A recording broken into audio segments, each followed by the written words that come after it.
লোকে বলে বলে রে ঘর বাড়ি ভালা নাই আমার। কি ঘর বানাইমু আমি, কি ঘর বানাইমু আমি শূন্যের মাজার। লোকে বলে বলে রে ঘর বাড়ি ভালা নাই আমার। কোথায় আসছি?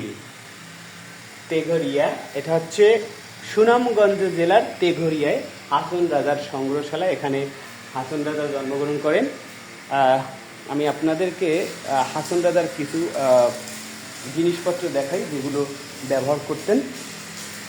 এখানে হচ্ছে কদিন আর খেলবে হাচন এই ভবেরই খেলা, খেলতে খেলতে হাচন রাজা না লাগে তার আর ভালা।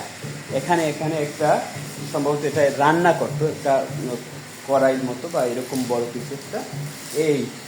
এই জিনিসটার সাথে আমি অনেক আগেই পরিচিত। এটা ছোটবেলায় আমার নানা বাড়ি যখন যেতাম, এটা আমাদের বলে ওক্কা।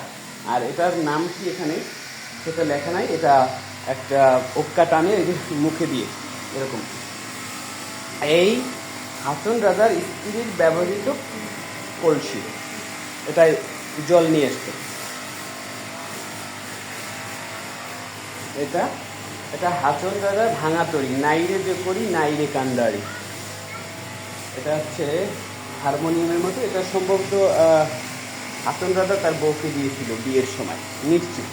এখানে যে ট্রাঙ্ক দেয় না, আমাদের এলাকায় ট্রাঙ্ক দেয়, সেরকমই এটা দেখতে।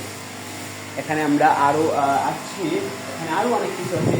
এই ঘরে ব্যবহৃত মোমদানি, এই দেখেন এখানে একটা মোমদানি আছে। আসলে এই মোমদানি আমি কখনো এরকম মোমদানি দেখি নাই। এটা অনেক আগের, 1854 সালে সম্ভবত তার জন্ম। এখানে কি পানির পাত্র, এটা পানি পান করতো। স্ত্রীর সুরমাদানি।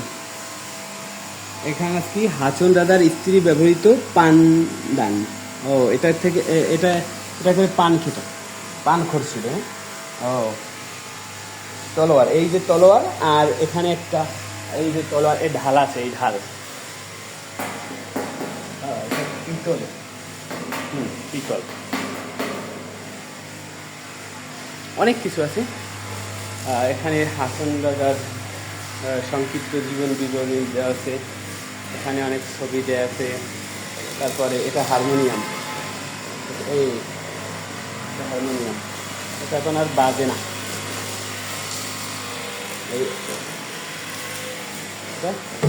এটা বাজে।